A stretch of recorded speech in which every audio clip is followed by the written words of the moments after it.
हाँ जी हमारा आप। आज का विषय है, यदि पाना चाहते हैं गीता ज्ञान तो अपनाओ श्रवण, मनन और संकल्पित ध्यान।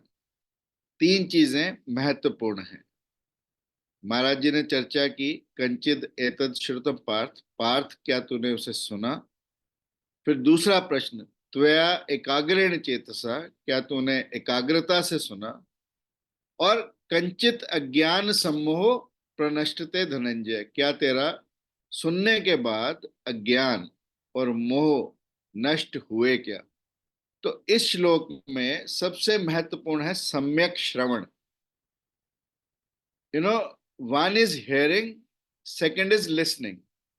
Hearing is by the ears, because the ear collects the sound waves, so we only hear with the ears. But when mind is added to it, it becomes listening. That is what Maharaj Ji was telling us, कि एकाग्रेण चेतसा, concentration से एकाग्र होकर, focus होकर, क्या तूने मेरी बात को सुना।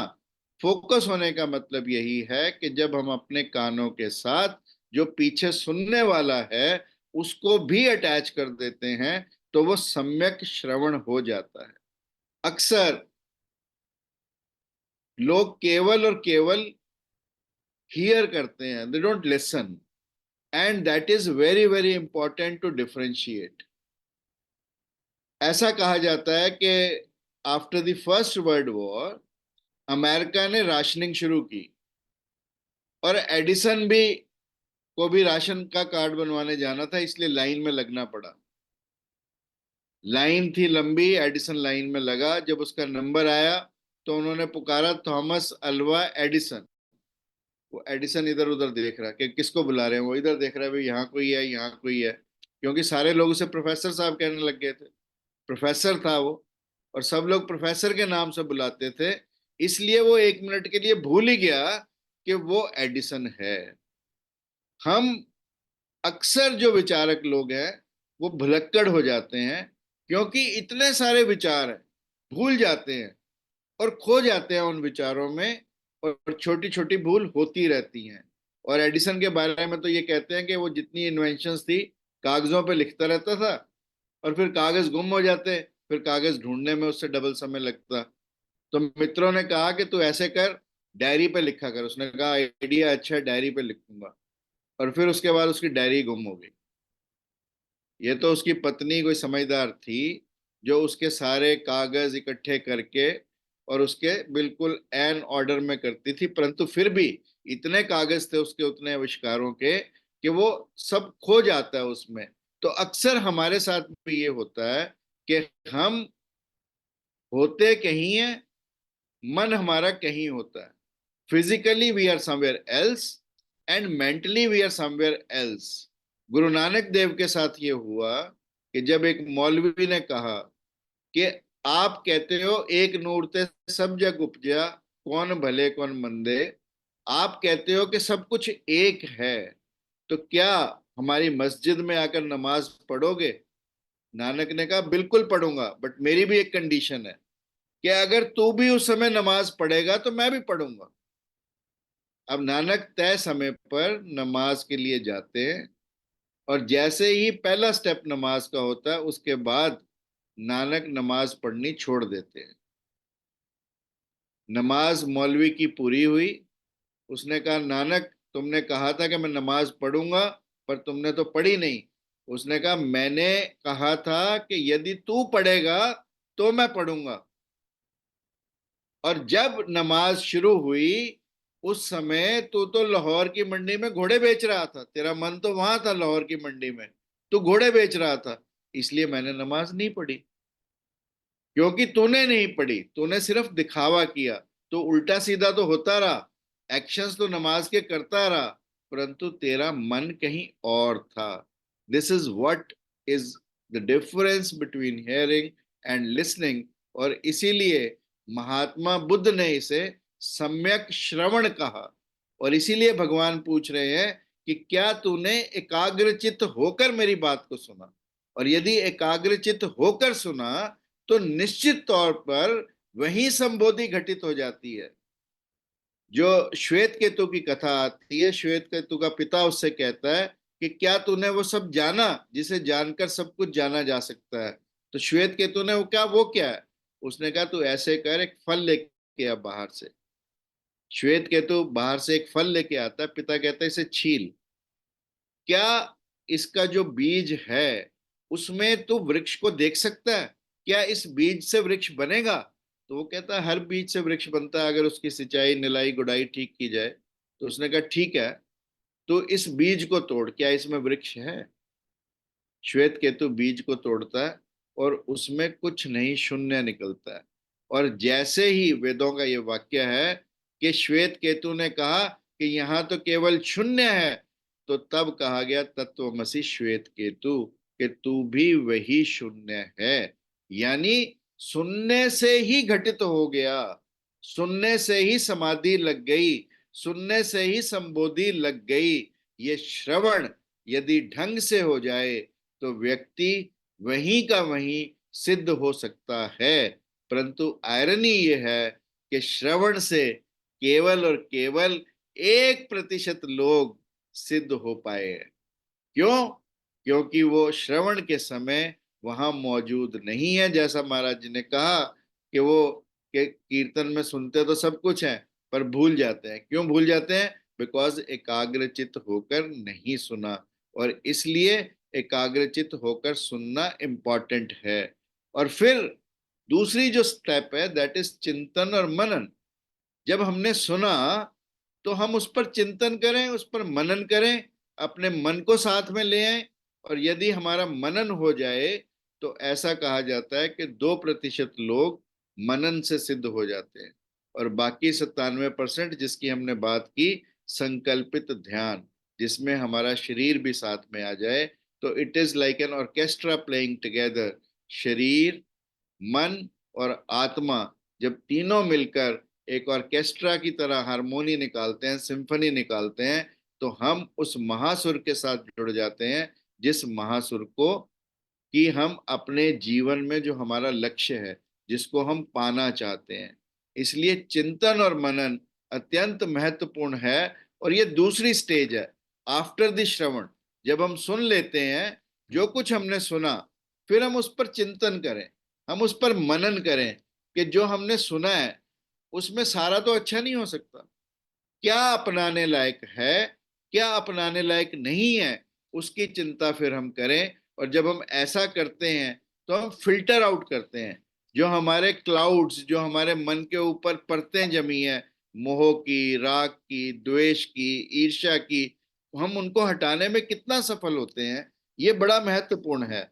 और जब हम मनन करने लगते हैं तो हम अननेसेसरी की चीजों को अपने मननशीलता में निकाल देते हैं, जो एक्स्ट्रा चीजें हैं उनको निकाल देते हैं। और फिर उसके बाद हम आगे बढ़ते हैं थर्ड स्टेप की तरफ।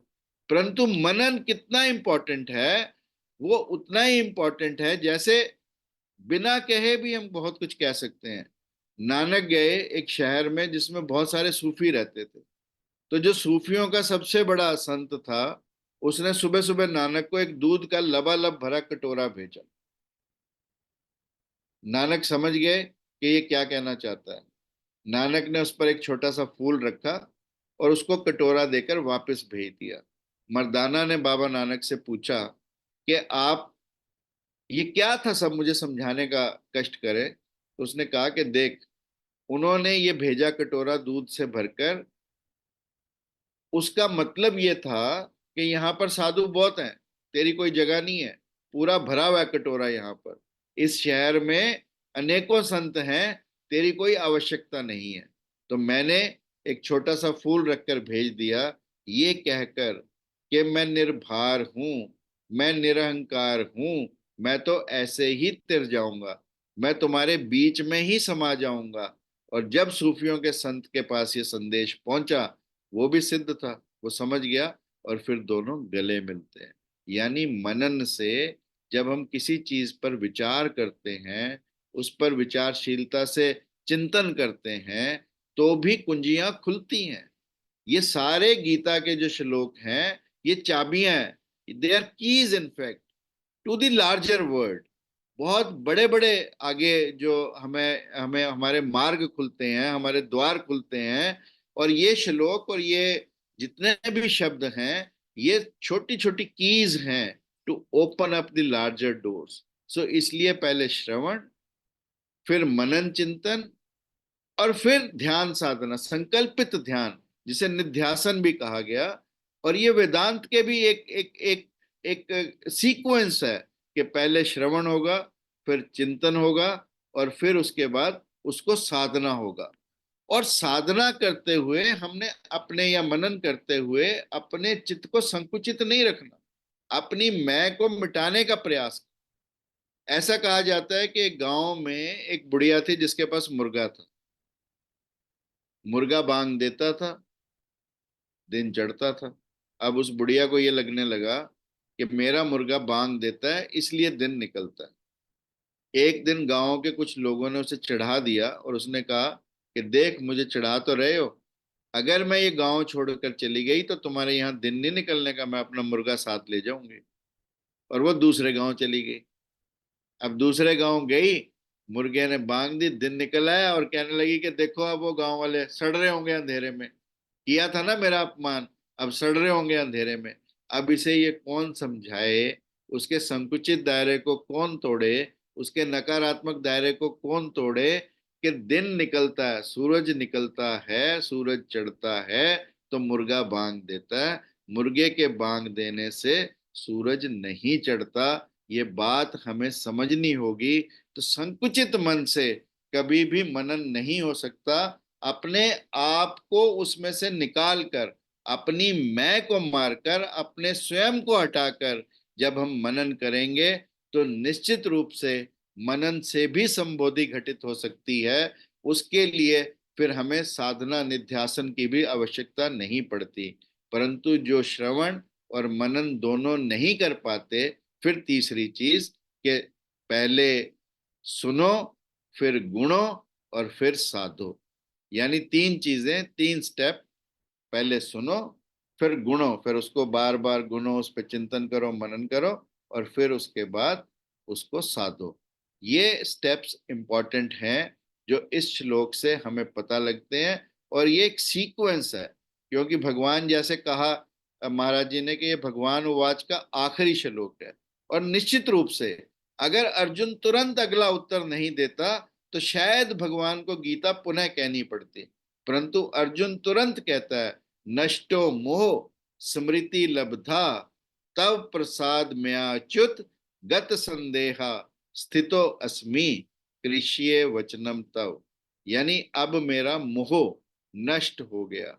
जो मोह मुझे पैदा हुआ था अपने रिश्तेदारों को देख के, अपने स्वजनों को देख के, अपने गुरुजनों को देख के, अपने रिश्तेदारों को देखकर जो मेरे अंदर मोह पैदा हुआ था, वो अब नष्ट हो गया। और अब मुझे स्मृति लब्धा, यानी what Smriti, what memory. Memory यही कि अहम ब्रह्मस्मि, मैं ही ब्रह्म हूं। मैं आत्मा और परमात्मा के भेद को अब जान गया हूं, शरीर और आत्मा के भेद को भी जान गया हूं। अब मैं जानता हूं कि न हन्यते न हन्यमाने शरीरे। अब मैं जानता हूं नैनम छिदन्ति शस्त्राणि। अब मैं जानता हूं जायते म्रियते व कदाचित, यानी जात से ही ध्रुव मृत्यु। अब मैं ये सब जान गया हूं। और मैं ये भी जान गया हूं कि निर्ममो निरहंकार अद्वेष्टा, ये सब गुण मेरे अंदर होने चाहिए। अब मैं अपनी स्मृति को, अपनी डिविनिटी को उपलब्ध हो गया हूं, अपनी मेमोरी, यानी I am divine and everybody is divine and everybody has divinity in. अब मुझे पता लग गया, अपने पराये का भेद पता लग गया, शरीर और आत्मा का पता लग गया, और आत्मा और परमात्मा का भी पता लग गया। अब so I am back to my memories. I know now who am I. मैं कौन हूं ये मुझे अब पता है। परंतु ये हुआ कैसे घटित?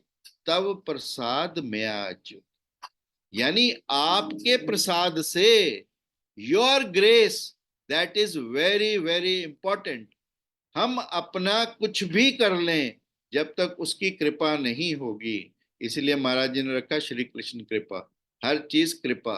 Without the grace nothing can happen in your life, that we have to understand. Because जितनी चाबी भरी राम ने उतना चले खिलौना। या जैसे हमने भजन सुना, ओम नमः शिवाय कृष्णा हुए सहाय। बिना सहायता के, बिना उनके प्रसाद के, बिना उनकी कृपा के, बिना उनके ग्रेस के ये बिल्कुल भी संभव नहीं है। और भारत की जो महिला ओलंपियन जिसने 2 ब्रॉन्ज मेडल शूटिंग में जीते, मनु भाकर ने, उसने यही कहा कि मैंने शूटिंग तो पहले भी बहुत की, और शूटिंग करके जब मैं कुछ नहीं कर पाई और मैं इतने डिस्टर्ब हुई, फिर मेरे कोच जसपाल राणा ने मुझे भगवत गीता दी, और मैंने भगवत गीता पढ़ी, मेरा मन मजबूत हुआ। यानी नष्टो मोह, मेरा मोह नष्ट हो गया कि मेडल वेडल के लिए नहीं तूने शूटिंग करनी, अब तूने शूटिंग करनी है। अपनी सस्पिशंस को खत्म करके सिर्फ निशाना देखना। जैसे अर्जुन को चिड़िया की आंख दिखाई देती थी, केवल और केवल वो आंख दिखाई दे और कुछ भी ना दिखाई दे, that is when you succeed in your life, and that is where you may make your life meaningful. And that is what she says कि अब फिर मेरे को कुछ भी बाहर के क्राउड की डिस्टरबेंस, कोई आगे की चीजें डिस्टर्ब नहीं करती। नहीं तो शूटिंग करते करते ध्यान आता था कि ये मिस हो गया तो क्या होगा, पर अब मिस नहीं होगा, बिकॉज मेरा लक्ष्य अब कुछ और है। I am now doing my duties. So करिष्ये वचनम तव, that is what Guruji was also telling कि अब मैं आपके द्वारा बताई गई ड्यूटीज को या अपनी निर्धारित ड्यूटीज को करने के लिए तैयार हूं। गत संदेहा, all my suspicions are gone and स्थितो अस्मि। Now I am in myself. Now मैं अपने आप में स्थित हो गया हूं, स्थिर हो गया हूं। और ये बहुत इंपॉर्टेंट है कि अपने आप में स्थिर होना, क्योंकि गीता का लक्ष्य ही यही है कि स्थित प्रज्ञा आप कैसे हो। और उसी स्थित प्रज्ञा को अर्जुन यहां पर कहता है स्थितो अस्मि, मैं अब अपने आप में स्थित हूं। यानी स्थित धी, स्थित प्रज्ञा, अब मैं स्थित प्रज्ञा की स्थिति में आ गया हूं। और इसीलिए जो चर्चा हमने शुरू की कि श्रवण, मनन और साधना, इन तीनों को मिलाकर, और महात्मा बुद्ध ने यह भी कहा कि घोड़े भी कई तरह के होते हैं। उन्होंने कहा कि एक घोड़े होते हैं जिनको आप कोड़ा लगाओ तो चलते हैं, एक घोड़े ऐसे होते हैं जिनको सिर्फ कोड़े की छाया दिखाओ तो चलते हैं, और एक जिसको सिर्फ याद रहे कि कोड़ा है पीछे वाले के हाथ पे। और जब आपको ये याद रहेगा कि कोड़ा है पीछे के हाथ में और आप चलते जाएंगे, दैट इज व्हाट इज स्थितो अस्मि। बट देन यू हैव स्मृति लब्धा, यू नो द मेमोरी। आपको पता है कि पीछे वाले के हाथ में कोड़ा है, और बस इतना ही काफी है आपके चलने के लिए। और ये बहुत महत्वपूर्ण है कि हम जो कुछ भी करना चाहें वो परमात्मा की कृपा मानकर चलें। मुझे कोई कहता है कि आंख बनाने के बाद डॉक्टर साहब रोशनी कैसी आएगी, मैं कहता हूँ आंख बनाना मेरा काम है, ऑपरेट करना मेरा काम है, निगाह देना परमात्मा का काम है। It is his grace, it is none of my jobs. I can only do my best, and that is what we need to do every day. और अगर हम उसकी कृपा पर नहीं छोड़ेंगे तो निश्चित रूप से हम अपने जीवन में डिस्टर्ब होंगे, और केवल उसका साथ हमें उस डिस्टरबेंस से हटा सकता है। मैंने पहले भी एक बार एक छोटी सी कहानी सुनाई थी उमर खयाम की। सूफी संत थे, जंगल में जा रहे थे, एक शिष्य साथ था। नमाज का समय हुआ, नमाज पढ़ने लगे, सामने से शेर आ गया, और शिष्य जो है वो शेर को देखकर नमाज पढ़ते पढ़ते ऊपर चढ़ गया पेड़ पर।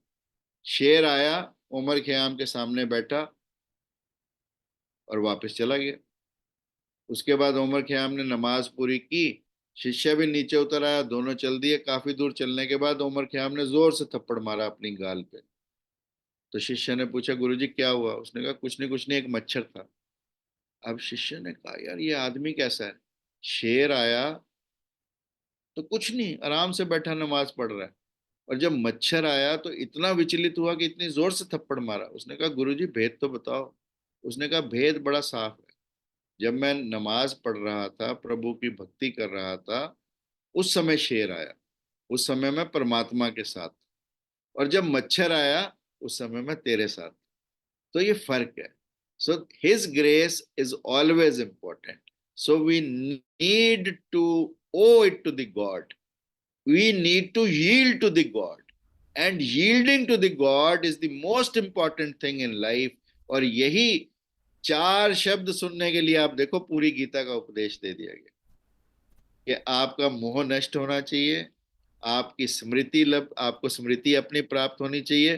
परमात्मा को क्या किया हमने, कोई परमात्मा की बात थोड़ी है, हमने विस्मृत किया, उस स्मृति को वापस लाना है कि जो परमात्मा हमारे अंदर है। और तब प्रसाद, आपका प्रसाद है, जो कुछ मैं कर रहा हूं सब कुछ आपका है। सस्पिशंस माइंड में नहीं रखनी, श्रद्धा रखनी है। No suspicions, only shraddha and samarpan and aastha, और अपने आप में स्थित होना है, अननेसेसरी चीजों की परवाह नहीं करनी, और जो हमारी निर्धारित ड्यूटीज हैं उनको करने के लिए तैयार रहना है। This is what Gita is all about. और इन्हीं शब्दों को अर्जुन से सुनने के लिए भगवान कृष्ण ने इतना लंबा चौड़ा गीता का उपदेश दिया। सुनना यही था। और अगर अर्जुन ये नहीं कहता तो शायद भगवान को गीता का कुछ और रूप भी उसको सुनाना पड़ता। इसलिए हमारे लिए महत्वपूर्ण है कि हम ये जो अर्जुन का लास्ट श्लोक, अर्जुन उवाच में ये श्लोक आता है, नष्टो मोह स्मृति लब्धा तब प्रसाद में अच्युत, गत संदेह स्थितोस्मि करिष्ये वचनम तव, ये बहुत महत्वपूर्ण है। और ये अर्जुन भगवान को अपने उत्तर में देता है। एंड इट इज, ये जो टीचर टॉट रिलेशनशिप की बात महाराज जी ने की, ये गीता एक एग्जाम्पल है to all the teachers and to all the taughts that how should we behave with each other. जैसे दुर्योधन शुरू में जाता है, दुर्योधन आचार्यम उपसंगम्य राजा वचन में ब्रवीत, अहंकार में जाता है। अर्जुन कहता है शिष्यते अहम, मैं आपका शिष्य हूं और आप मुझे अपना उपदेश दीजिए। और अर्जुन क्या करता है, अपने आचार्य के पास जाता है। दुर्योधन आचार्य के पास जाता है अहंकार में, अर्जुन जाता है पूरी विनम्रता में। और यही विनम्रता और अहंकार दोनों के बीच का भेद बन जाता है। और अल्टीमेटली एक अच्छा टीचर, जैसा महाराज जी ने पिछली बार भी कहा था, इति ते ज्ञानम आख्यात गुह्य गुहे तरम मया विमर्श एतद अशेषण यथेच्छसी तथा कुरु, कि मैंने तो जो कहना था वो कह दिया, तेरे को गुह्य से गुह्य ज्ञान दे दिया, अब तेरी मर्जी है, जैसा तू कर। यानी पूरी छूट भी दी, पूरी स्वतंत्रता भी दी, कि जैसा मैंने तेरे को बताना था वो मैंने बताया, अब तेरी मर्जी है, तू जैसा चाहे वैसा कर। इसलिए ये सब महत्वपूर्ण हो जाता है कि टीचर टॉट रिलेशनशिप गीता से कैसे सीखें, गीता कृष्ण और अर्जुन के संवाद से कैसे सीखें। ये बहुत महत्वपूर्ण संदेश जो महाराज जी ने आज हमें दिया कि टीचर टॉट रिलेशनशिप पर भी गीता के महत्वपूर्ण अंश हैं, और उनकी चर्चा आज हम सब ने की। और फिर से पुनः श्रवण, मनन और साधना, यानी पहले सुनना, फिर गुनना, और फिर साधना। यदि हम ऐसा कर पाए तो गीता हमारे लिए बिल्कुल ही simplest in simplest form available है। Thank you very much. Thank you ji, आपका बहुत बहुत बहुत अच्छे ढंग से समझाया। लेकिन मेरा एक पॉइंट है या क्वेश्चन जो भी कह लो, हम पढ़ते भी हैं ध्यान से, हम सुनते भी हैं ध्यान से अपनी तरफ से, लेकिन फिर भी याद क्यों नहीं रहता है? हमारी मेमोरी लेवल कम है इसलिए। भगवान ने स्वयं कहा कि असंशय ही महाबाहो मनो दुर्गति चलम अभ्यासेन तो कौन्तेय वैराग्यम च गृह्यते। ये अभ्यास बड़ा इंपॉर्टेंट है। एंड दैट्स व्हाई वी से practice makes the man perfect. और फिर बिना राग के, वैराग मीन्स बिना राग के। तो भगवान भी कहते हैं कि ये बिल्कुल तेरी बात ठीक है अर्जुन, के बहुत मन जो है ये चंचल है, परंतु इस चंचल मन को बांधना केवल दो ही तरीकों से संभव है, एक तो अभ्यासेन तु कौनते, अभ्यास करना, प्रैक्टिस करना, और दूसरा बिना राग के काम को करना, बिना राग द्वेष के काम करना। और इसीलिए अद्वेष्टा शब्द पर भी गीता में बहुत महत्व दिया गया है। और इसीलिए जितनी भी देवीय गुण हैं, पहले एक्चुअली क्या, इट्स ए प्रोसेस। हमें अपने अंदर से पहले सारी चीजों को अपने अपना परिमार्जन, अपना परिष्कार हमें खुद करना पड़ेगा, अपना प्योरिफिकेशन खुद करना पड़ेगा, फिर ये सारी चीजें इजी होती चली जा रही। इसलिए सिर्फ प्रैक्टिस प्रैक्टिस भी नहीं है, बट प्रैक्टिस के साथ उन्होंने कहा वैराग्य। Thank you ji, thank you. Anjindra ji, आप कुछ बोलना चाह रही हैं? मैं आज का तो पहले तो डॉक्टर साहब के आगे नमन, बहुत सुंदर था आज। जैसे मोह नष्ट होना, फिर स्मृति लब्ध होनी, और फिर उसके बाद भगवान की कृपा, और फिर इंसान स्थित प्रज्ञ हो जाता है। मैं पता नहीं, मैं तो साधक नहीं, कुछ नहीं, पर आपको पता है हम चार साल से ये कर रहे हैं, और अब थोड़ा सा रेडियो में करने का वक्त मिल रहा है। तो मैं जो श्लोक करती हूँ, जब लिखती हूँ, तो मुझे कई दिन से रात को 2-3 बजे तक नींद नहीं आती। चलिए, शारीरिक कष्ट से तो होता है, मगर मेरे दिमाग में एक श्लोक, उसका जो भाव, वो घूमता रहता है। वही तो तो चिंतन है। मुझे लगता है मेरी मनन की स्थिति हो रही है। पर एग्जैक्टली। हमको डॉक्टर साहब, हमको कोई समझ पाए या ना समझ पाए, इसके लिए हम रिस्पॉन्सिबल नहीं हैं। पर लोग, आम इंसान आसपास, वो उस चीज को समझ ही नहीं पाते। तो समझ इसलिए नहीं पाते ना, कॉन्शियस हमारा जो है ना पूरी हलचल में है।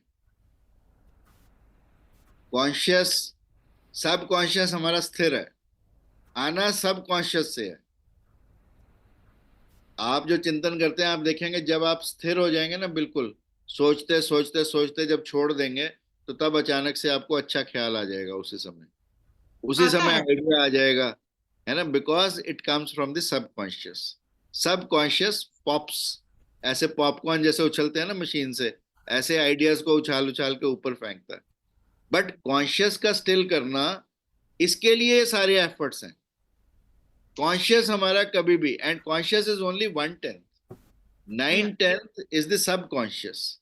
और उस सबकॉन्शियस में ही सब कुछ है। वही हमारा कलेक्टिव कॉन्शियसनेस है, वही हमारी कॉस्मिक कॉन्शियसनेस है। अब हमें जाना कॉन्शियस से सब कॉन्शियस में। अध्यात्म का सबकॉन्शियस। पर्पस क्या है? We have to go from conscious to subconscious, then subconscious will automatically get everything done by consciousness. Very nice. मैंने एक चीज महसूस की है, I just don't know whether I am right और wrong. After this, मेरे चरित्र में, जो मैं अंदर से अपने आप को पूरी तरह पढ़ सकती हूँ ना, दूसरे के सामने तो मैं अपने आप को कैसे भी रखूंगी, बट इसमें फर्क आया है, इसमें बहुत अंतर आया है, और सेटिस्फेक्शन बहुत बढ़ गया है, और मोह की मात्रा कम हो गई है। ये मैंने महसूस किया है इसको पढ़ने से। और मैं कभी कभी किसी से बात करती हूँ, तो यही होता है कि बचपन से गीता का ज्ञान हो सकता था, हमने अपने बच्चों के दिमाग में क्यों नहीं डाला। तो आजकल जो यंग पेरेंट्स हैं, मेरी तो यही प्रार्थना, और मैं एक कोशिश भी यही कर रही हूँ रेडियो के थ्रू, कि बच्चों के, यंग पेरेंट्स इसको पढ़ें, जिनके बच्चे बहुत छोटे हैं, उनमें ये अभी से, क्योंकि उस वक्त का बताया हुआ इंसान नहीं भूलता, तो वो डालने एक्चुअली का प्रयत्न करें। अप टू 5 इयर्स हमारा बिलीफ सिस्टम डेवलप हो जाता है, और उसके बाद बिलीफ सिस्टम को बदलना बहुत मुश्किल हो जाता है। You are right. इसलिए जो हमारा जॉइंट फैमिली सिस्टम था, वो एक ऑटोमेटिक संस्कारशाला थी।